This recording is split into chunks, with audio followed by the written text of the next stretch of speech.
The July morning had started like any other. Camp Ridgewater bustled with the smell of bacon, damp pine, and bug spray.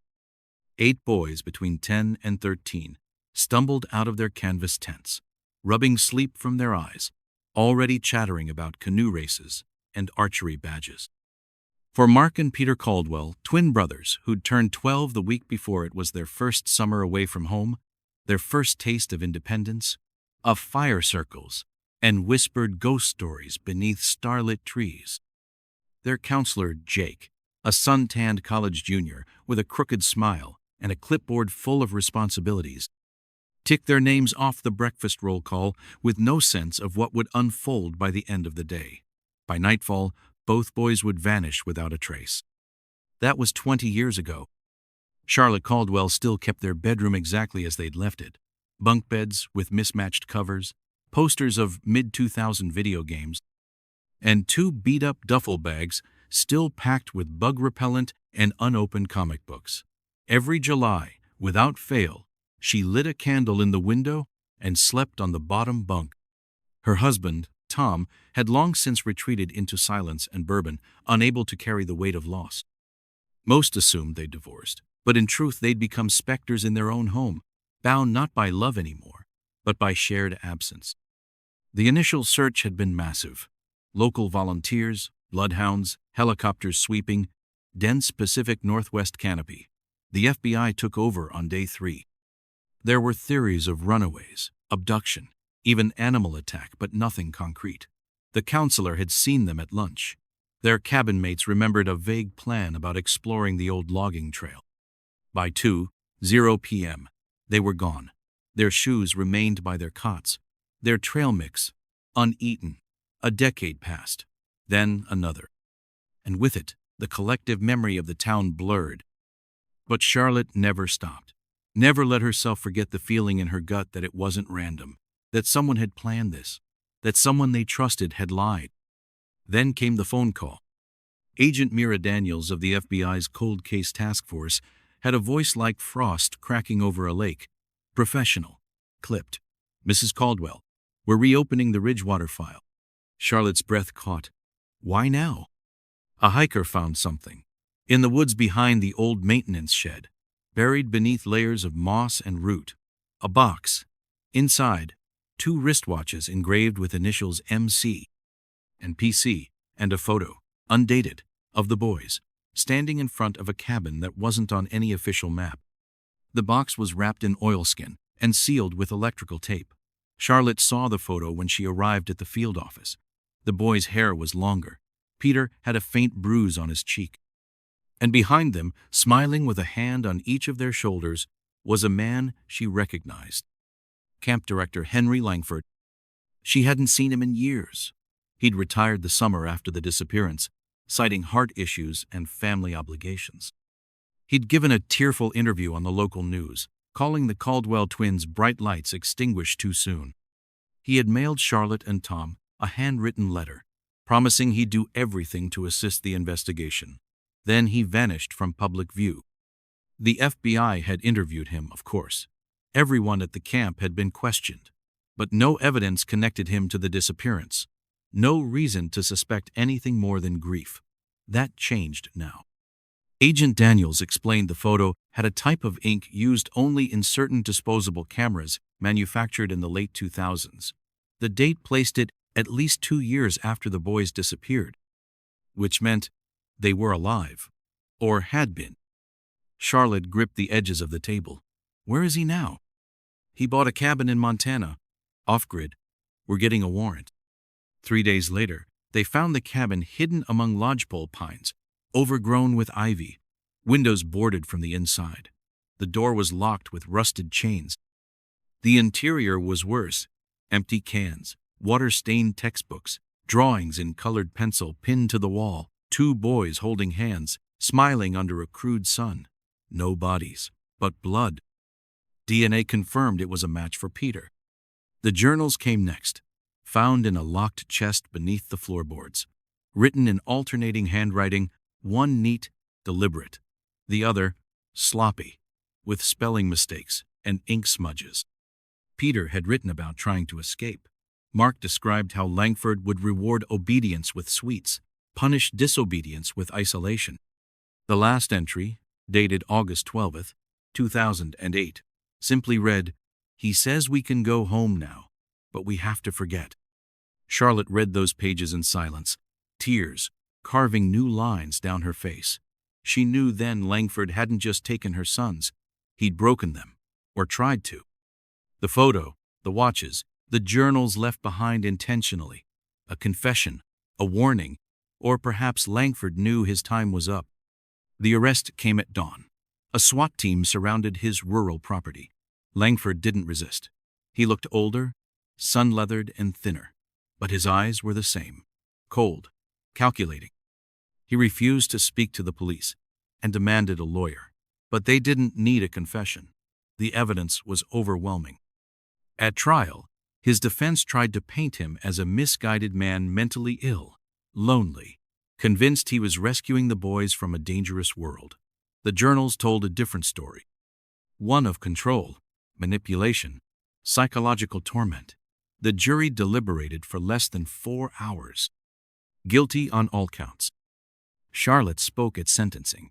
She described her sons as curious, gentle, full of laughter. She described the years stolen not just from them, but from her and Tom, from everyone who loved them. She held up the photo. "This," she said, "was taken 2 years after you said they were lost to the forest. You lied to everyone, but mostly, you lied to them." Langford showed no emotion, no apology. The search for their remains continues. Dozens of volunteers comb the woods near the Montana cabin every year. Charlotte now runs an advocacy group for families of the missing. She still lights the candle every July. But now, it's in front of a framed photo, 2 smiling boys beneath the shadow of a hidden cabin, and a new one taken at the trial. Justice, however late, had finally flickered into view.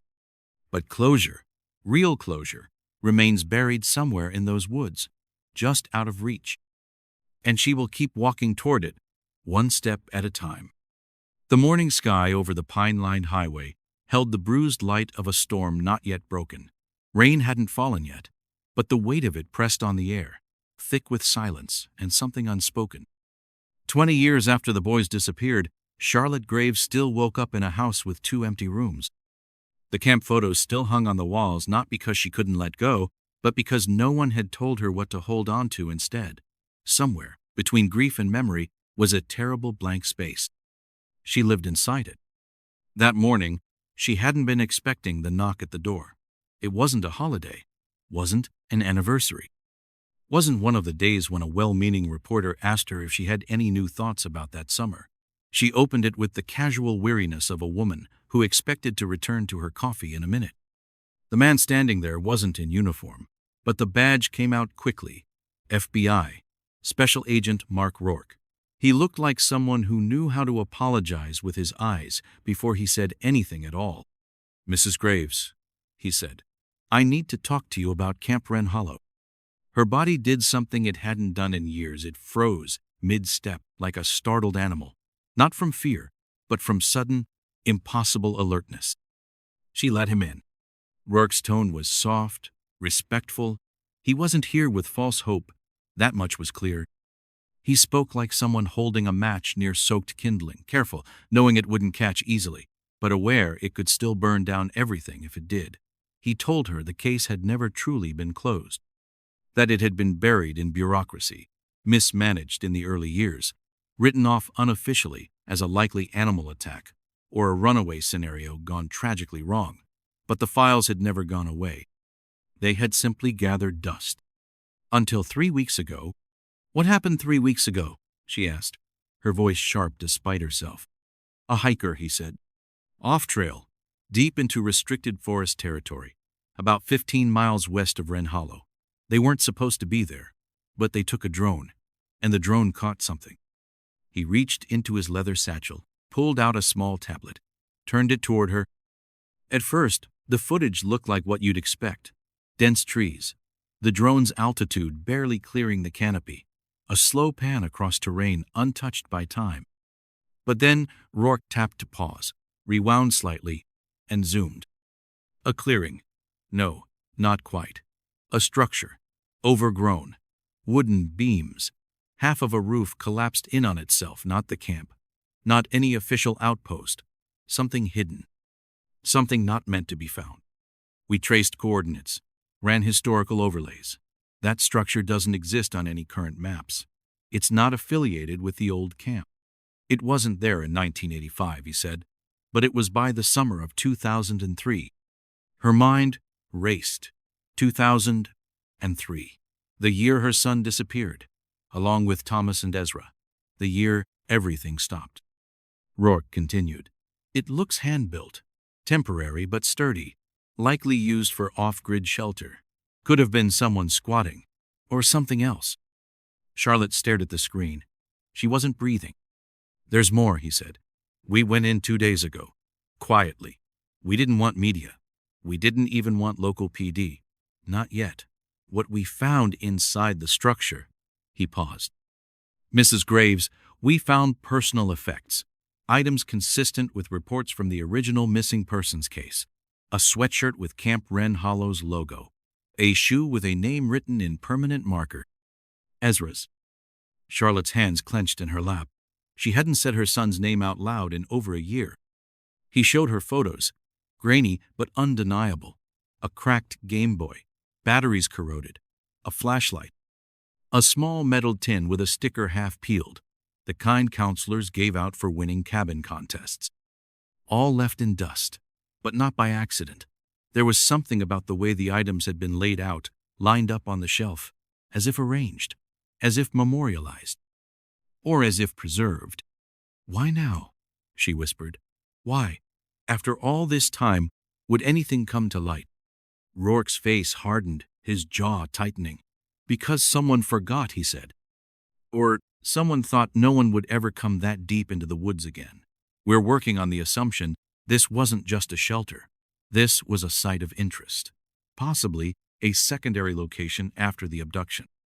Charlotte shook her head, tears slipping silently down her face. I always knew it wasn't just... She stopped. Couldn't say the word animal. Couldn't say runaway. They weren't gone, she said. They were taken. Rourke didn't nod. He didn't need to. There's something else, he said carefully. It's about the camp staff. We've re-interviewed several from that year. Most haven't been contacted since 2004, when the original investigation tapered off. But one name stood out. He passed her a folder. Charlotte opened it. A staff roster. A smiling counselor's photo from 2 decades ago. Clean-shaven. Warm smile. She stared. It took her a second to recognize the name, but when she did, it hit like a body blow.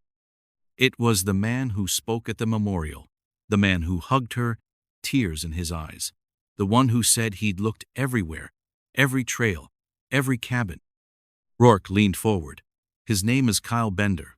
He was 24 that summer, registered as a junior counselor, but we can't find any record of him working at Wren Hollow before or after that year. He had no local references, and now, he exhaled, now he's completely off-grid. No employment, no taxes, nothing since 2014. Charlotte felt the bottom drop out of her thoughts. He was the last person to see your son and the other boys at the mess hall, Rourke said. And he left camp 3 days early, citing a family emergency. No one followed up. She stared at the photo again, his face, the warmth in his eyes. She remembered trusting that face. He was lying, she said quietly. Rourke didn't answer. He didn't have to. Charlotte stood, gripping the folder. You're going after him? Rourke nodded. Yes, but we need your help. And just like that, 20 years of frozen silence cracked, and something long buried began to move. The drive to Wren Hollow was both familiar and foreign, like returning to the ruins of a dream you once tried to forget. The road had changed, fresh gravel patches, new signs warning about wildlife, but the air hadn't. Charlotte could still smell the pine, still feel the dense hush of the forest pressing in on both sides. When she turned off onto the narrow path that once led to the camp entrance, the trees seemed to lean closer, as if they remembered, as if they were witnesses. Agent Rourke drove behind her in an unmarked SUV, but Charlotte insisted on using her own car. The same battered Subaru Robert had driven that final summer, still with the old camp sticker in the corner of the windshield. She hadn't had the heart to peel it off. Now she wondered if some part of her had known the trail would bring her back here. The gate had long since rusted open. Weeds grew through the gravel like veins, reclaiming a dead body. The mess hall was half collapsed, its roof bowed by years of snowmelt and neglect. Cabins leaned like tired shoulders, windows broken, doors ajar. And yet, when Charlotte stepped out of the car, it was all still there. The heat of July 2003, the sharp smell of sunscreen and bug spray, the boys' laughter echoing faintly in memory. Rourke joined her silently. He didn't speak until she'd taken a few shaky steps toward the old fire pit. "I know this is hard," he said. Charlotte shook her head. "No, this is necessary." They began with the staff building. The records room, what remained of it, was little more than a skeleton drawers warped, papers mildewed to illegibility. But Charlotte didn't need documents. She needed memory. She walked the grounds with a purpose that surprised even her, each step carrying 20 years of questions. Behind the mess hall, she stopped cold. The bench, the one where Kyle Bender had sat that night, she remembered now. She'd arrived to pick up Liam early from the final week. He had a dentist appointment the next morning.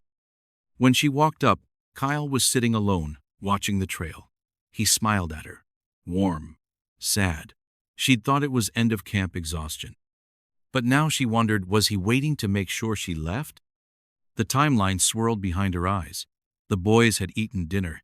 They'd been dismissed for evening games. Someone had called Liam away. She remembered that too. One of the counselors said he'd left something in the art shed. She never saw him again. Agent Rourke was photographing the area, noting recent disturbances in the ground. He paused near a moss-covered boulder, then crouched. When he stood, he held something in his gloved hand. "Trail marker," he said, brushing off dirt. "Modern, reflective tape. This was placed recently." Charlotte frowned. "But no one's been out here in years." "Exactly," Rourke said. "Unless someone's been coming back." They moved deeper into the woods behind the camp's perimeter places. The kids weren't allowed to go. It was denser here. The trees, older. Charlotte's breath quickened, not from exertion, but from a prickling sense that the woods were watching, that somewhere the truth was crouched and waiting. Rourke stopped again. "Here." She looked down.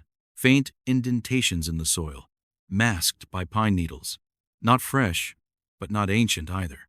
Boot prints, leading west, toward the coordinates the drone had revealed. And then, between the trees, movement. Not the wind, not wildlife. A flicker of motion, the way something human moves when it doesn't want to be seen. Rourke raised a hand. Charlotte froze. He scanned the woods, then muttered into his radio. "Unit 4.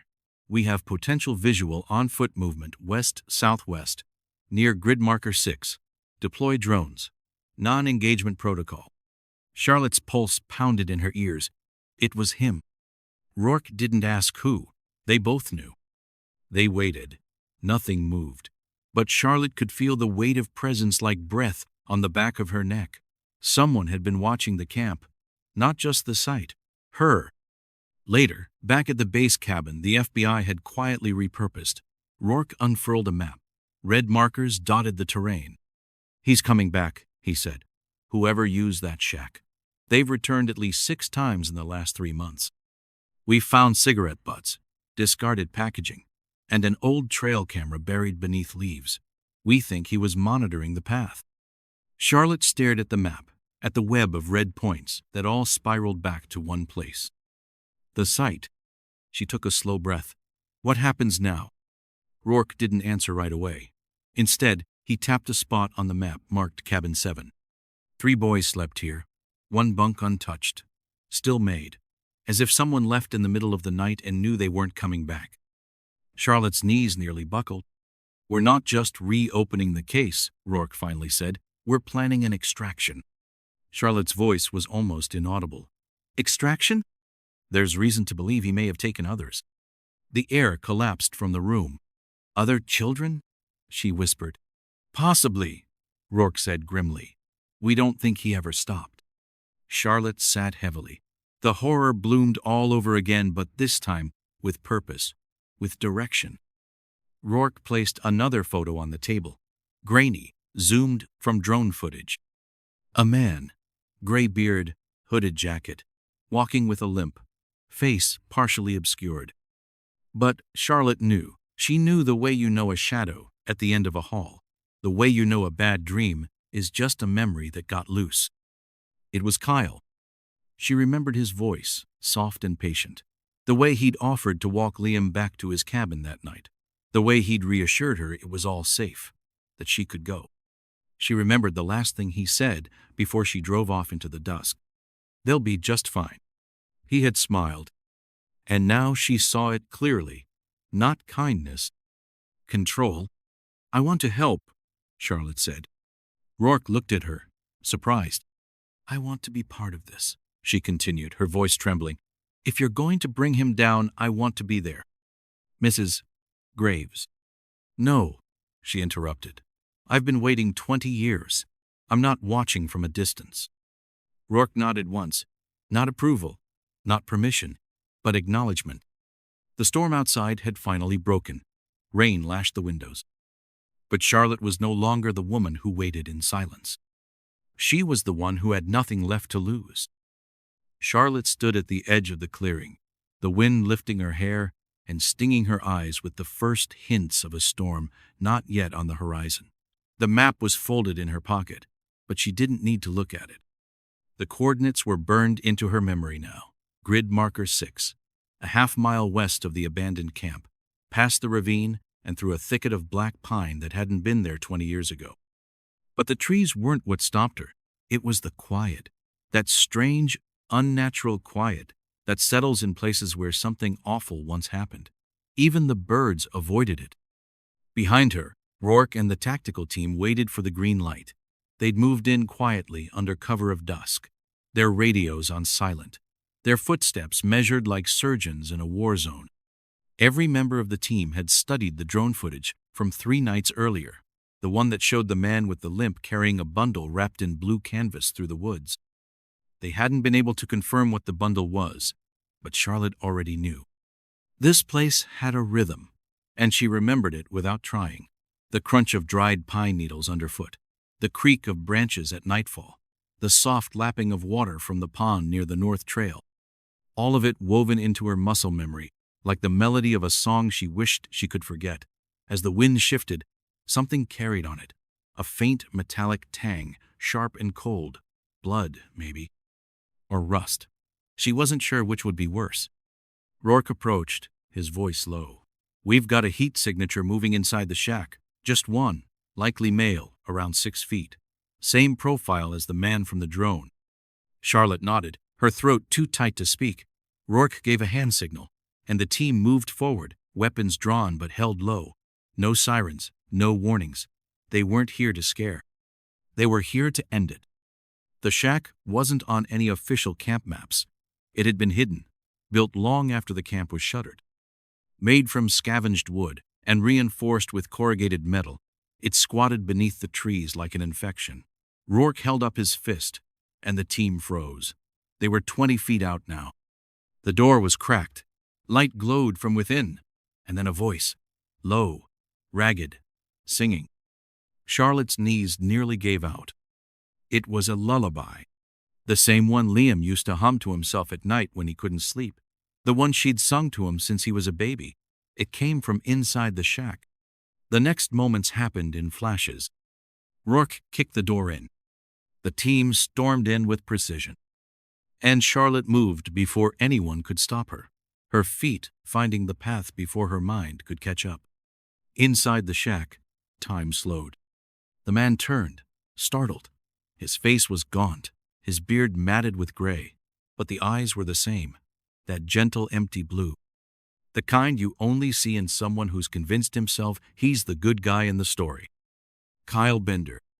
He held something in his hands, a notebook, spiral-bound. Its cover was covered in faded stickers. Stars, dinosaurs, hearts, children's stickers.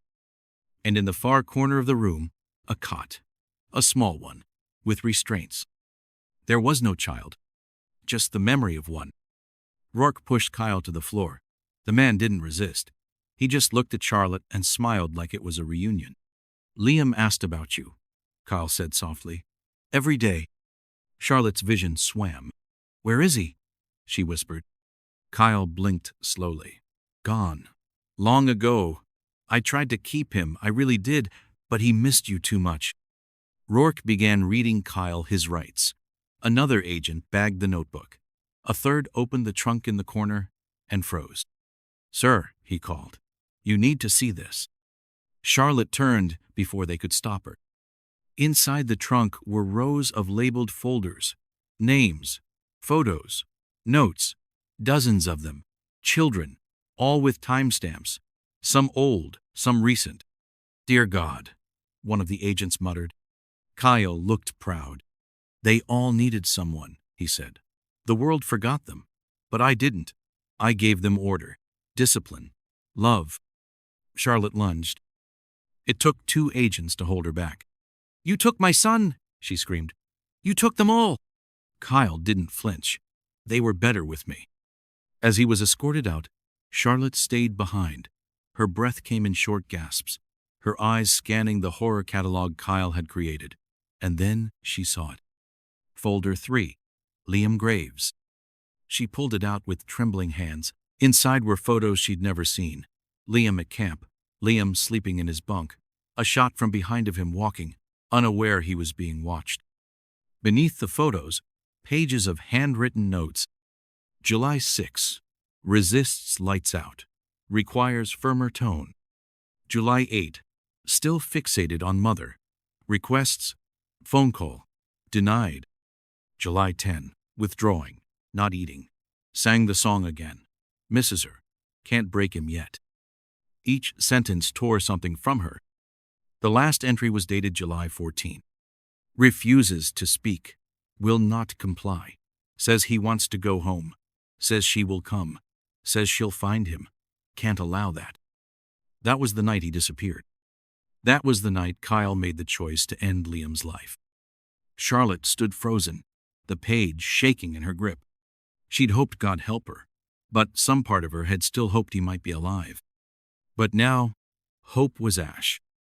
Hours later, as the FBI excavated the shallow graves near the ravine, Charlotte sat in silence on the back bumper of a squad SUV, the wind howling through the trees like a lament. They found Liam's remains first. A small skeleton wrapped in a camp sweatshirt. DNA would confirm it, but Charlotte didn't need that. She knew his bones. She'd grown them inside her. Rourke sat beside her, his face lined with fury and grief. He kept trophies, he said quietly. Folders, objects, pieces of them. Charlotte said nothing. He thought he was saving them, Rourke continued, that he was building a better world in the woods. He was building a graveyard, she said. And it was true. For all his delusions, Kyle hadn't saved anyone. He'd taken boys who trusted him, boys who needed protection, and twisted their lives into something unrecognizable. And now, as they unearthed the others' bones wrapped in blankets, small items beside them like offerings, Charlotte understood the truth. Liam hadn't been the first. He hadn't been the last. But he had been the one to lead them back. The media swarmed within hours, helicopters buzzing like hornets above the tree line, reporters staking out the entrance to the trailhead with long lenses and forced sympathy. Charlotte watched it unfold on the motel television, the volume low, her fingers interlaced and white-knuckled in her lap.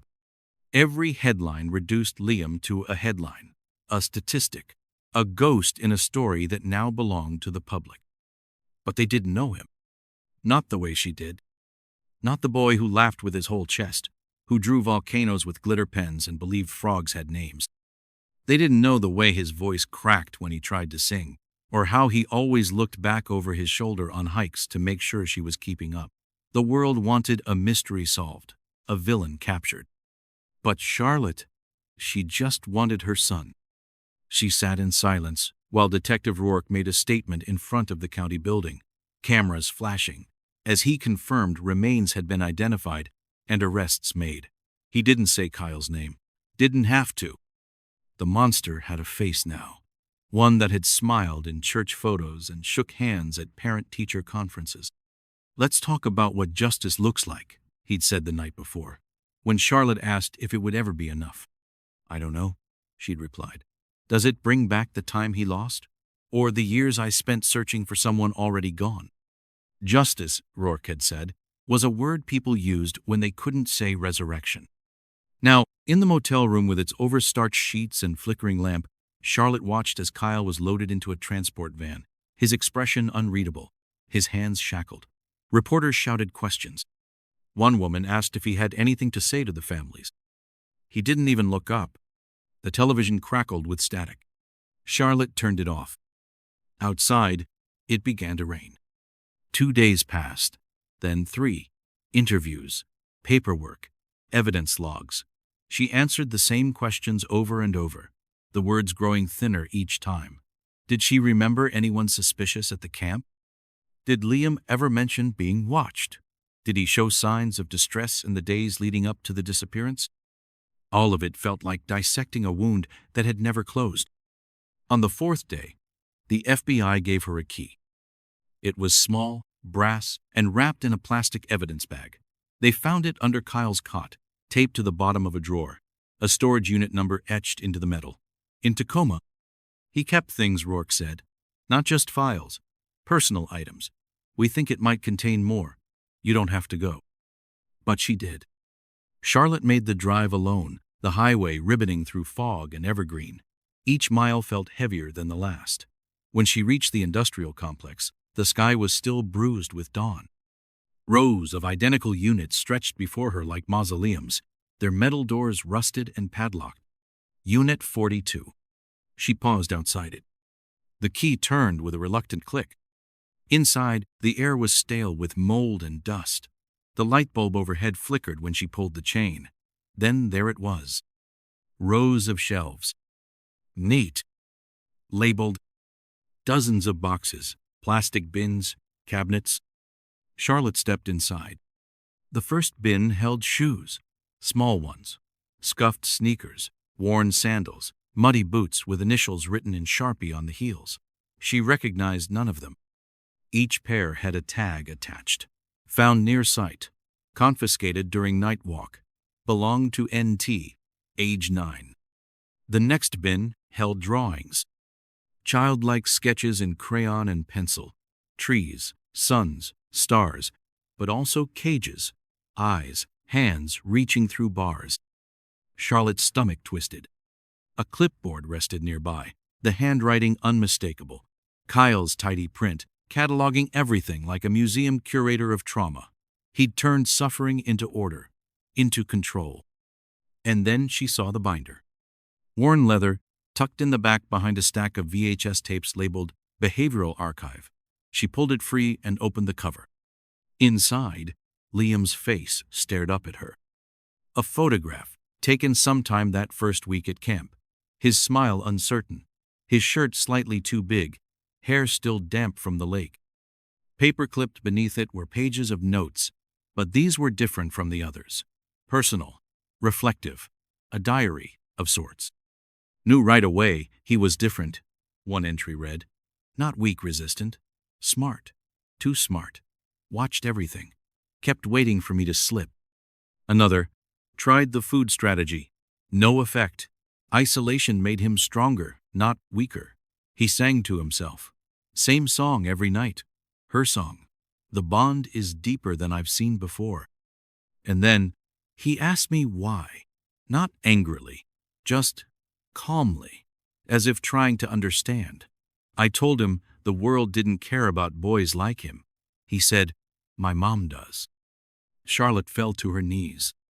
Tears spilled freely now, soaking the pages in her hands. She read on, devouring every entry as if she could hold Liam one more time through these words. He believes she's coming.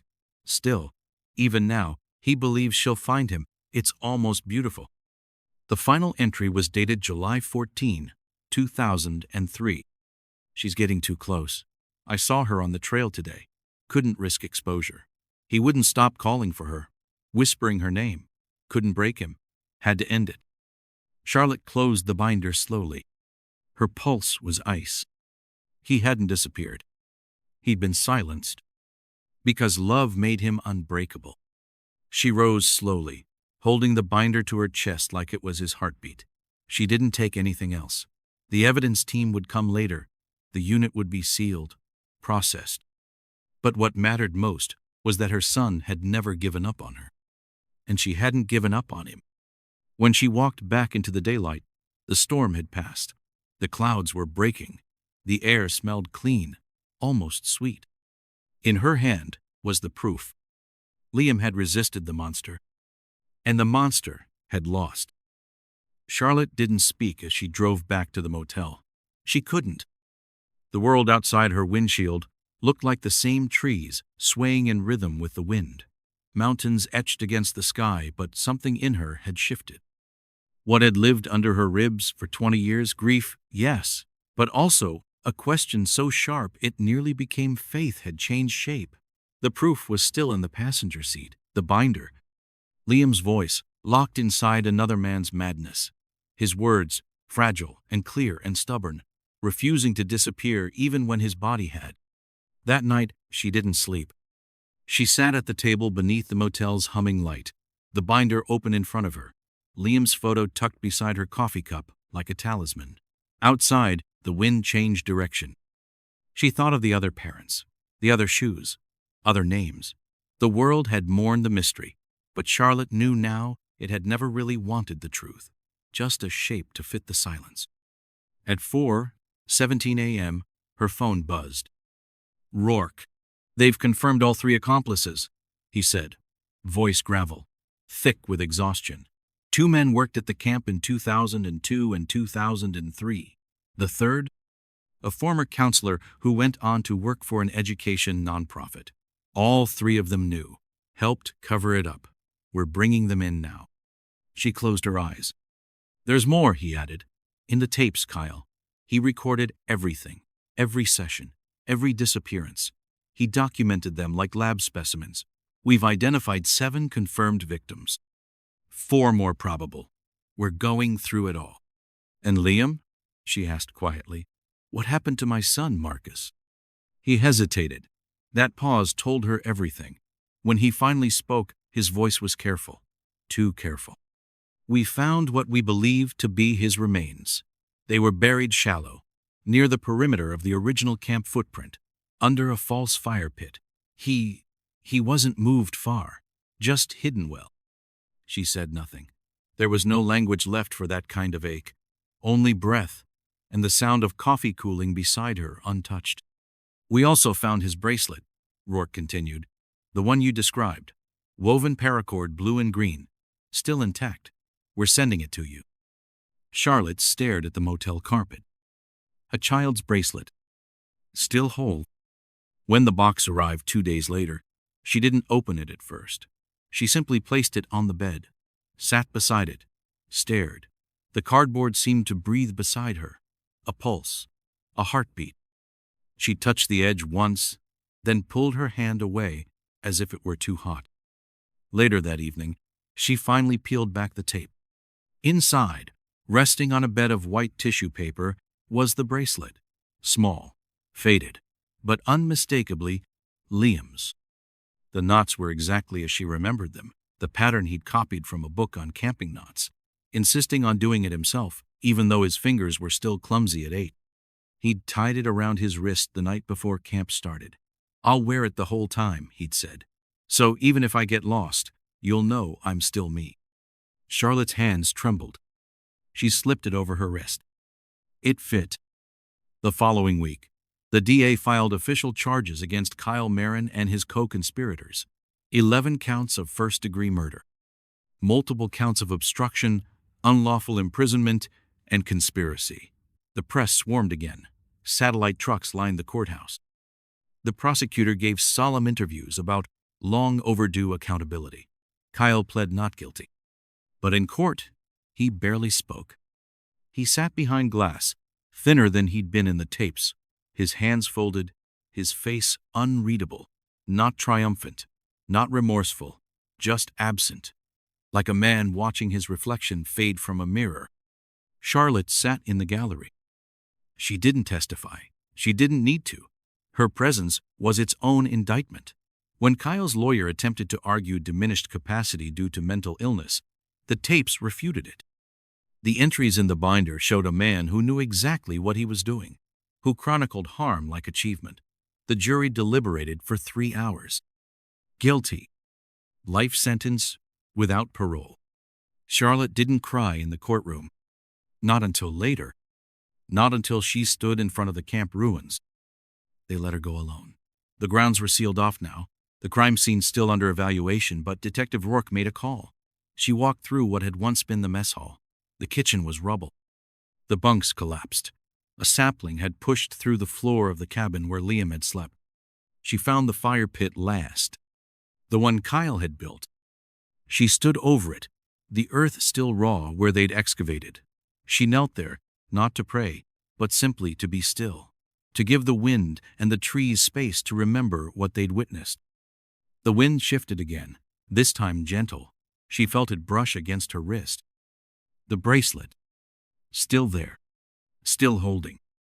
Back in the motel, she wrote a letter to the other parents, some of whom she'd never met, others whose lives had shattered in parallel. She told them about the storage unit, about the bin of shoes, about Liam's drawings, about how none of them had forgotten, even when the world had. She didn't know what would happen next, whether she'd stay in town or go home, whether the hole in her life would close or remain forever shaped like her son. But she knew this. He hadn't disappeared. He'd been taken. And now, he'd been found. A month later, the court released the personal effects of the victims to their families. Among them, a weathered drawing folded into quarters. It had been tucked into the back of Liam's bunk wall, undiscovered until the very last sweep. It showed a figure standing in the trees, one arm raised. Behind him, a mountain. Above, the sun, drawn too large for scale. Beside the figure, a smaller figure, hair long, arms wide. They were reaching for each other. In the bottom corner, in scrawled pencil, "Don't stop looking." The newspaper article came a week after the verdict. Buried beneath coverage of midterm elections and economic forecasts, the headline was smaller than Charlotte had expected. Former camp director convicted in cold case murders of missing boys. There were no photos of Liam or the others, just a standard mugshot of Kyle Marin, expression blank, institutional beige behind him. The article recited facts as if they were statistics, dates, ages, charges, outcomes. But none of it captured what it felt like to stand over the fire pit where your child had been hidden for 20 years. None of it captured the slow erosion of faith or the aching miracle of recovery that came too late. Charlotte clipped the article anyway, folded it, slipped it behind the photo of Liam in her wallet, where she used to keep emergency cash, a different kind of currency now, the cost of truth. Detective Rourke called again 2 days later. She recognized the tone in his voice immediately. Tired. Waited. But there was something else. Too tentative hope. "We processed the remaining tapes," he said. "There's a final one, unlabeled. We think it may have been recorded the day before Liam vanished."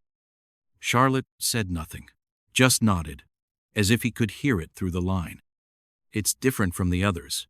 No sessions. No monologue. Just a conversation between Marin and Liam. And it's clear, Marin didn't know the recorder was running." "Send it," she said. He hesitated. "You don't have to listen to it." "I do." The USB drive arrived the next morning. Charlotte waited until evening. She drew the blinds, made tea she wouldn't drink, and opened her laptop. The file was simply named 814B, time-stamped for the night before Liam's last sighting. She double-clicked. Static. Then, footsteps. Gravel crunching. A door creaked. Then Liam's voice, small, wary, familiar. "You said my mom was coming."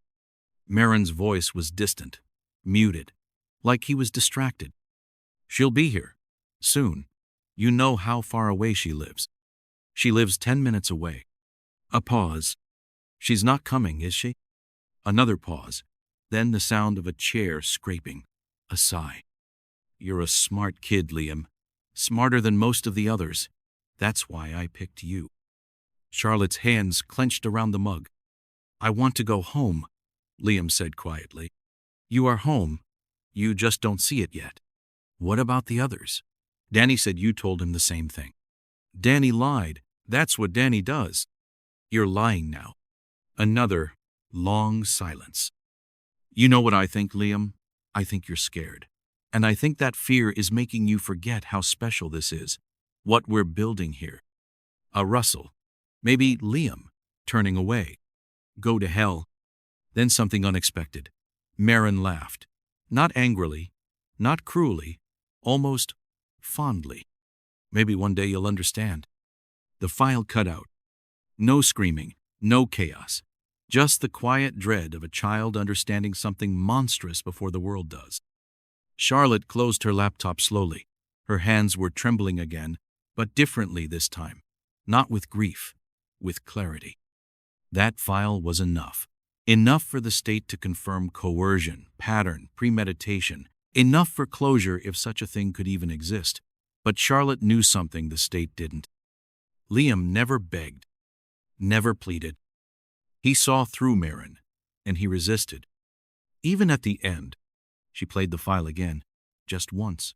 And this time, when she heard her son say, "Go to hell," she smiled through the tears. Because there, in that single defiant whisper, he hadn't disappeared. He'd spoken. And someone had finally listened. Later that week, she stood at the edge of a clearing in the woods where the camp used to be. The last time she was here, she had nothing but questions. Now she had answers. Not all of them. Not the ones she wanted, but enough. The site had been excavated and sealed. Yellow tape still fluttered from trees. The land was to be handed over to the victims' families for collective use. Some proposed a memorial garden.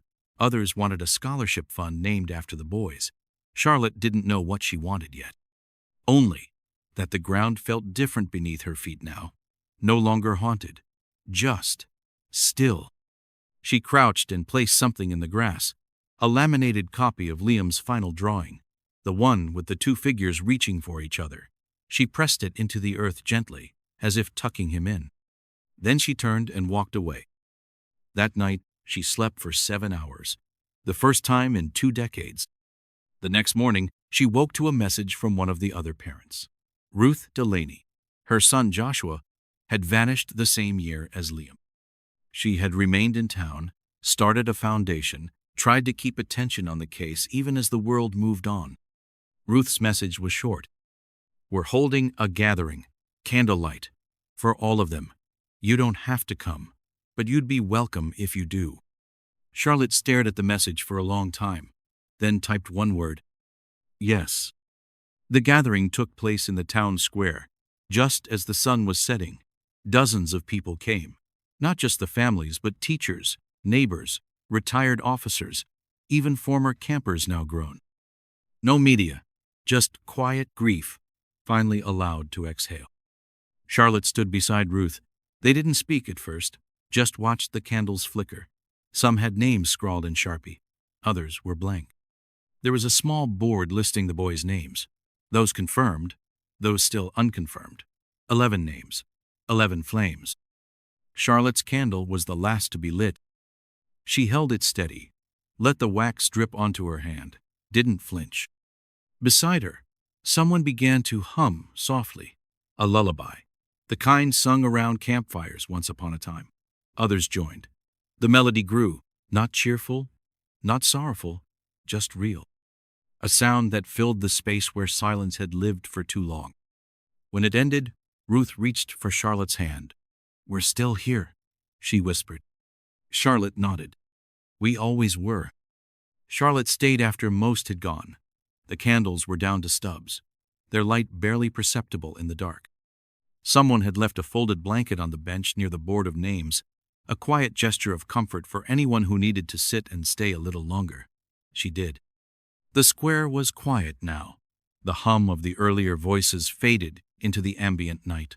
A breeze rolled through, stirring the edges of the laminated photos that had been laid out beneath the candles. Charlotte traced her fingers over Liam's face, not the image she carried in her wallet, The toothy grin from his school picture, but the one Ruth had brought, taken at camp just days before he vanished. He was smiling, yes, but it was different, tighter, like the joy had to make its way around something he wasn't saying. She knew that look now. The photos all looked like that, once you knew how to see it. Not terrified, not screaming, just bracing. The next morning, she found herself standing at the edge of the police station parking lot before she realized she'd even driven there. Rourke met her at the door, with the same expression he'd worn the first time he delivered bad news, professional sympathy barely hiding personal sorrow. He offered coffee. She declined. "I want to see it," she said. "See what?" "The room. The one where he kept them." Rourke hesitated. "It's been emptied. The FBI swept it last month. There's nothing left but the walls." "That's enough." He nodded, said nothing more. He knew better than to argue. The drive was short. The camp was already being dismantled, fencing up for demolition, but the house that Marin had used, his so-called storage cabin, was still intact, untouched on the outside. The padlock was new. The key was cold in Rourke's hand. The door opened without a sound. Inside, it was colder than she expected. The sun didn't reach here anymore. The windows were boarded. A single strip of fluorescence flickered weakly overhead, casting everything in an institutional gray. The walls were scuffed. The floor was concrete, still stained in places. At the far end of the room was the wall, the one from the photos. Still faintly visible beneath layers of paint and scrubbing were outlines. Not drawings, not graffiti, just markings, scratches, a series of dashes carved into the plaster, tally marks. Rourke stepped back as she approached. There were 37 in total. 11 boys. 37 marks. "I think Liam made the last one," Rourke said softly. "It was fresh. You can see the difference in depth." Charlotte traced her hand over it. The last tally. The last word. He was counting. Marking time. Proof he hadn't given up. Not completely. She turned to the side wall. That one had no marks. Just the faint shape of something that had once been hung there. A rectangle. Maybe a mirror. Or a window. Long since sealed. In the FBI's evidence logs, they had found a vent system here, carefully disguised behind wood paneling.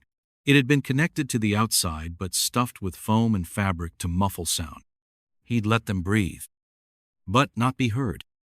Charlotte stepped into the center of the room and closed her eyes.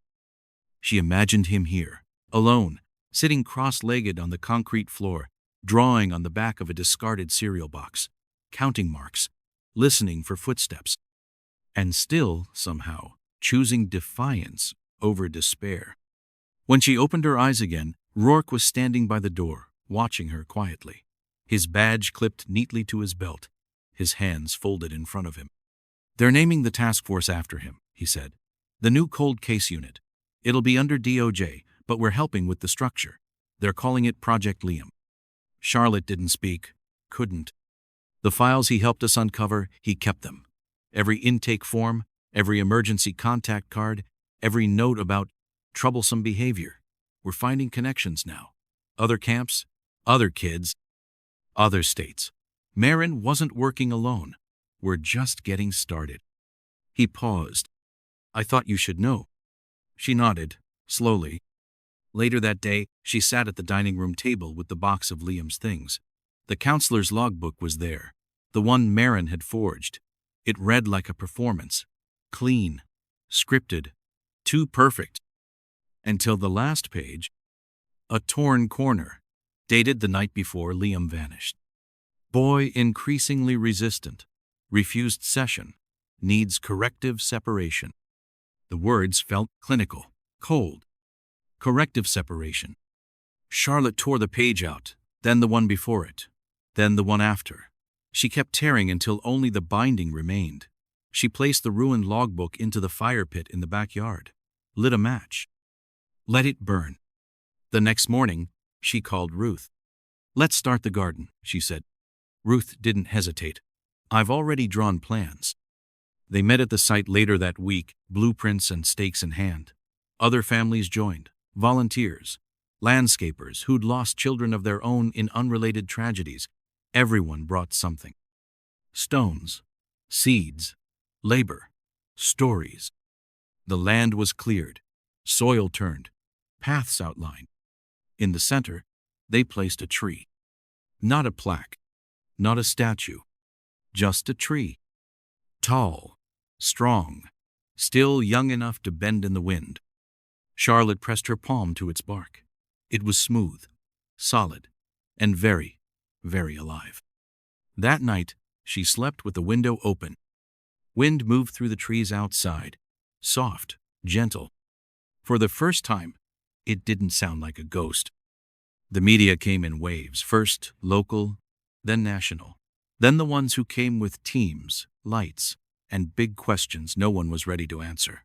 They wanted photos, interviews, angles, justice, closure. But the thing they couldn't understand, the thing Charlotte refused to explain, was that none of this had anything to do with justice, not in the way headlines wanted it. This wasn't about closure. It wasn't about what people said on panels or in press briefings. It was about absence, a silence so thick it became the structure of every room you stood in.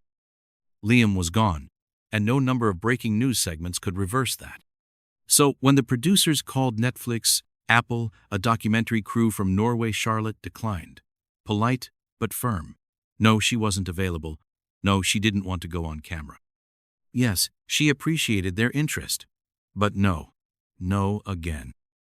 It wasn't until Ruth came to her door on a windy Sunday morning with a laptop open and tears already in her eyes that Charlotte reconsidered. "There's a video," Ruth said, barely above a whisper. Charlotte's stomach dropped. "A video?" Ruth nodded. "FBI sent it to me. They didn't want me to see it yet.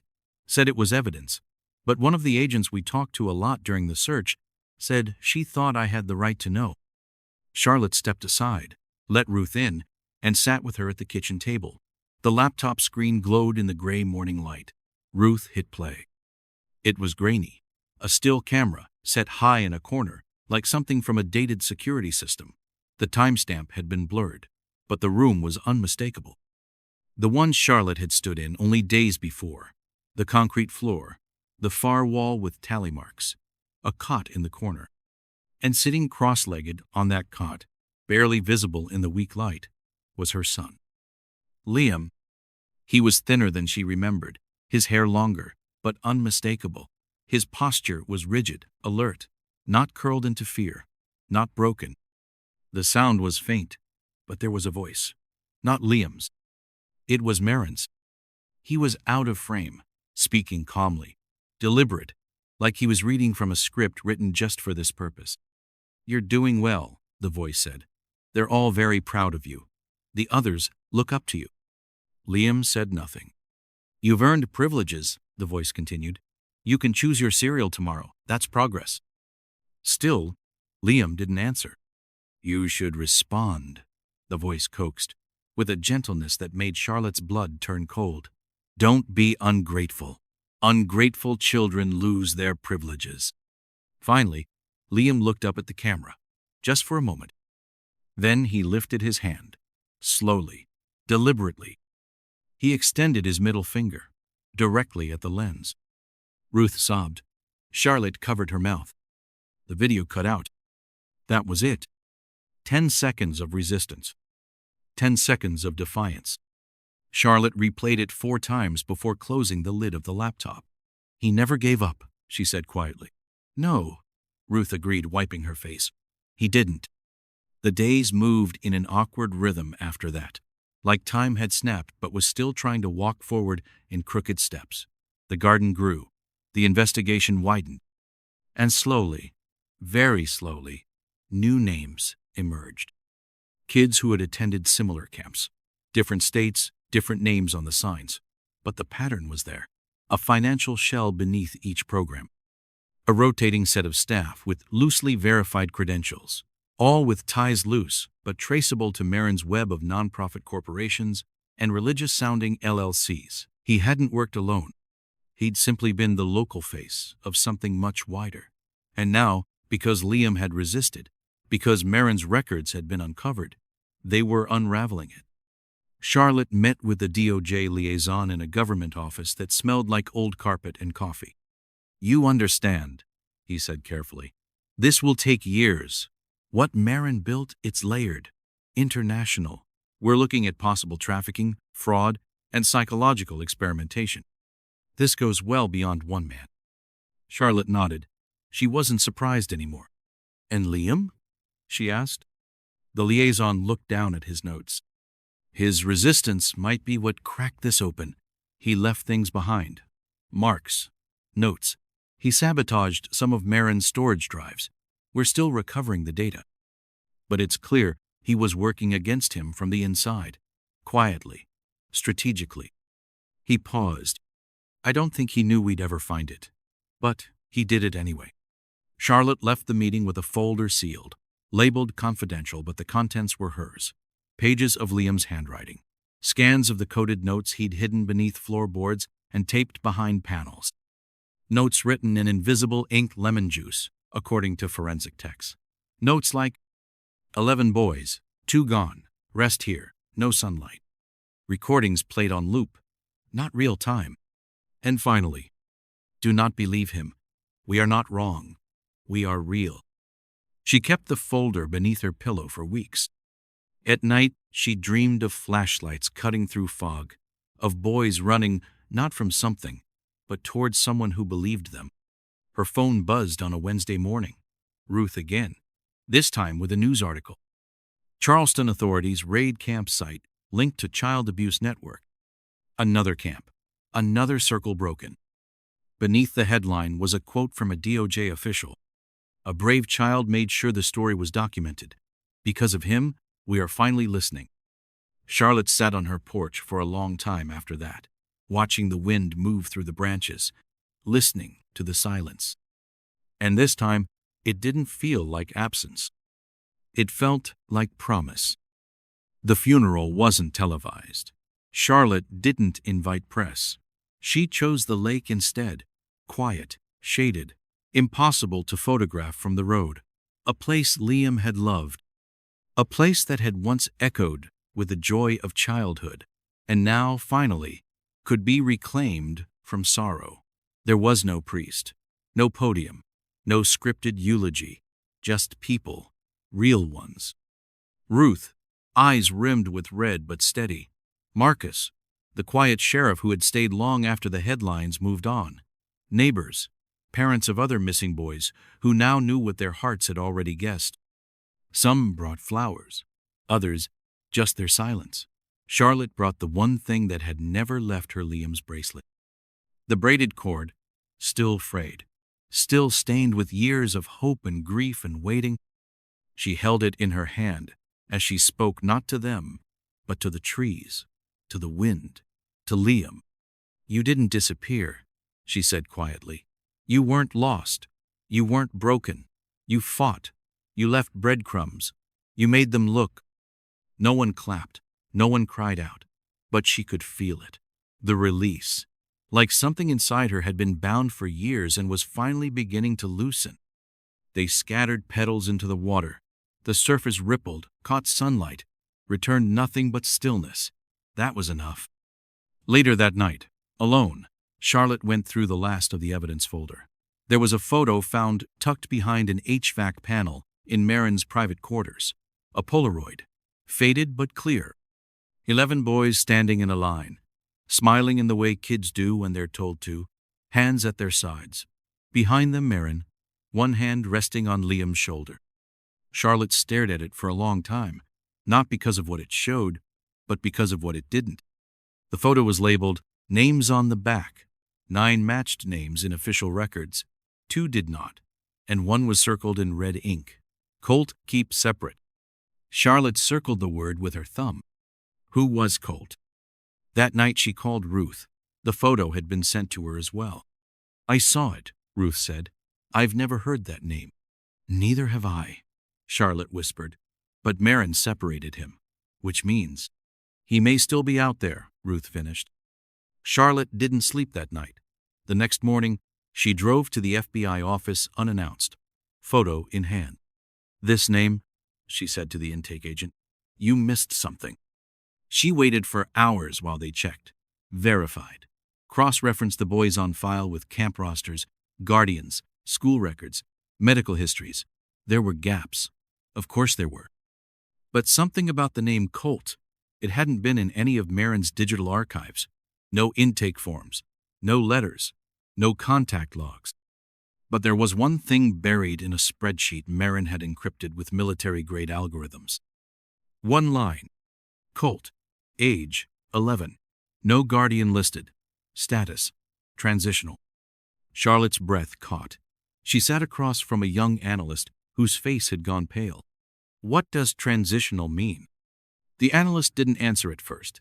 Then he said, "We don't know. That term isn't used anywhere else." But it wasn't enough. Charlotte pressed. She called DOJ contacts. She reached out to journalists.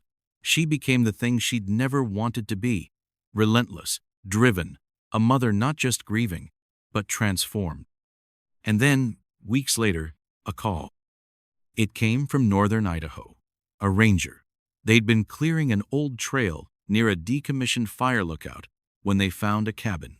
Inside, signs of recent occupancy, journals, maps, food supplies, a worn photograph taped to a mirror, the same Polaroid, with one face cut out. They found him 2 days later, 10 miles west, dirty, wild-eyed, but alive.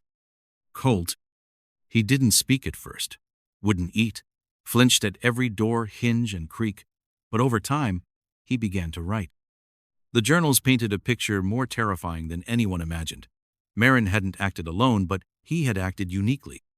Colt had been brought in as a test part of some transitional program intended to create loyalty by eliminating identity. He hadn't been a camper. He hadn't even been enrolled. He'd been abducted at age 9. No family claimed him. No records traced him. "He made me forget who I was," Colt wrote. "He said I was new, clean, better." But Liam, the journal said, had changed everything. He told me my name mattered. He called me brother even when Marin said we weren't real. Colt's escape had come months after Liam's disappearance. After Marin moved the group underground, Colt had slipped away during a thunderstorm. He'd been living in the wilderness since, surviving on instinct and memory and scraps. Charlotte met him at a secure facility 6 weeks later. The agents called it a reunification. He was taller than she expected, thinner, his eyes older than any child's should be. But when he looked at her, something passed between them. Recognition, not of face, but of truth. "You knew Liam," Charlotte said. Colt nodded. "He saved me." Charlotte swallowed hard. "He saved me too." It took months, but Colt remembered his real name. Eventually, his family long thought dead was located. Another reunification. Another ripple in the long, dark pond Marin had tried to keep still. And one by one, more ripples came. Another camp in Wyoming, a property in rural Canada, a warehouse in Texas. Marin's network, so carefully constructed, was unspooling like a knot pulled by unseen fingers. Charlotte didn't stop. She joined every committee, sat in every briefing, became the face Marin never expected a woman who had nothing left to lose, and therefore everything to say. The final trial took place a year and a half after Marin's arrest. Survivors testified, so did agents, medical professionals, psychologists. Charlotte gave a statement, not about vengeance, but about silence, about what happens when people stop asking questions, when systems look away. Marin didn't speak during sentencing, just sat with that same serene expression he'd worn the day they found the room. But his mask was gone. His believers, gone. His program, exposed. He received 7 consecutive life sentences. No parole, no leniency, no more secrets. Afterward, Charlotte stood on the courthouse steps and watched the cameras flash. She didn't speak to reporters, didn't hold a press conference. She just walked down the steps, into the sunlight, and kept walking. In her hand, the bracelet. In her heart, the boy who refused to be forgotten. And behind her, the silence finally broke. Not into chaos, but into the beginning of something true.